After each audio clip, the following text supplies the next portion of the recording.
அதை முடிச்சுட்டு பேட்டி வாங்க. இல்ல பரவலான அரசியல் சூழல்ல உங்களோட அரசியல் நகர்வு முக்கியத்துவம் வாய்ந்தது தமிழக மக்கள் தொண்டர்களை எதிர்பார்க்கிறாங்க.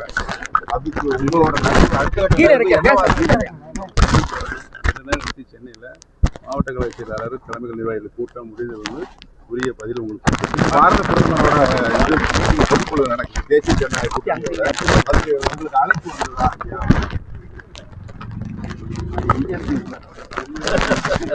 இல்ல தேசிய ஜனநாயக கூட்டணியில இருந்து யாராவது ஒரு பேசியிருக்காங்களா? ரெண்டு தான் போங்க.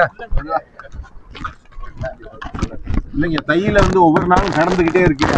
சொன்னீங்க தை மாசம் பிறந்தா வழி பிறக்கும் முடிவதற்கு உரிய பதில் அளிக்கப்படும்.